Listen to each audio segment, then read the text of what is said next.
Hello everyone, John Cleese with Lake Effect Garden and Design. We've got yet another garden here in Saugatuck, and yes, I'm still in the same outfit. It's been a busy day for us. But we wanted to show you this garden and all the other ones because they're really starting to come in their own, which is why we're doing all this at this point. But I want to point out, here's a beautiful example of swamp milkweed. This is a sunny spot. This gets a lot of water. We've also got, this is a hybrid, actually no, it's not a hybrid, it's Cutleaf Coneflower here, which will get these yellow flowers. In the background, you can see Pye Weed. And then look at that stand of Culver's root. That's really a beautiful, beautiful flower if you want some white into the garden. And I wanted to show you all what the homeowner did because as we all talk about, when you're doing native gardens, sometimes they can read a little bit wild. And so what we talk about is having nice edges with your native garden. So in this case, the homeowner decided to do a ribbon of gravel all in the front of their native garden.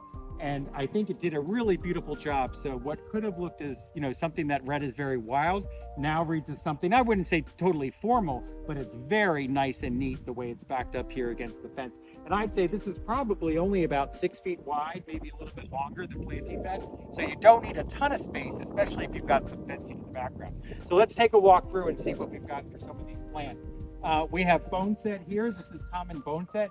This is this beautiful white flower. If you can grow Pye Weed, you can grow white Boneset because it's in the same family. This is not blooming yet, but this is gorgeous. This is called Sneezeweed, and this is going to have some beautiful yellow flowers as well. And again, this whole section that you see here, all of these plants on this section of the garden were for wet.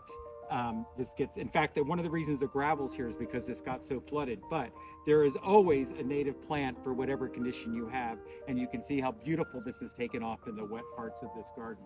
So as we move up here, it gets a little bit drier, but still we have some of the same plants. We have Black-Eyed Susan, but Black-Eyed Susan actually doesn't mind the wetness. In fact, it actually prefers sort of like a moist clay.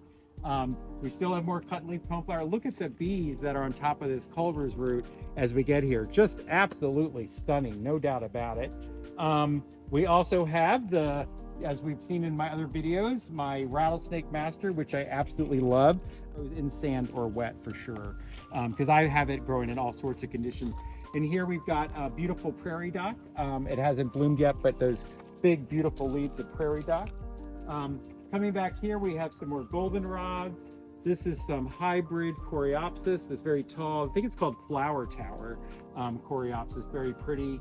The purple coneflower, which we all love.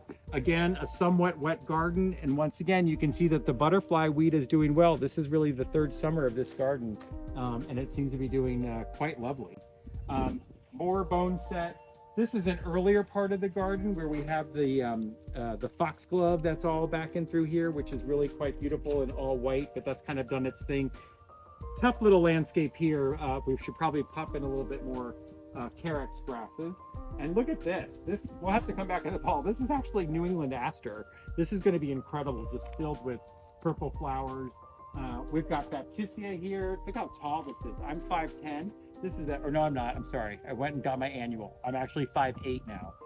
But this is a gorgeous Baptisia, it's finished its blooming, but you can see some of the seed pods that are left. This usually blooms here in West Michigan in June. And more Pye Weed, more Rattlesnake Master, and really just a lovely, lovely garden here. Oh, and I should point out while you've got the camera, this is the Liatris aspera. So we saw this at the other Saugatuck Hillside Garden, and here's one that we have actually in bloom. Really quite stunning. So I actually had showed you some Sneezeweed that I think is a little bit more in the shade, so it's behind, but I walked right on past. We have beautiful Sneezeweed that's actually blooming here in the sunnier, wet part of the garden.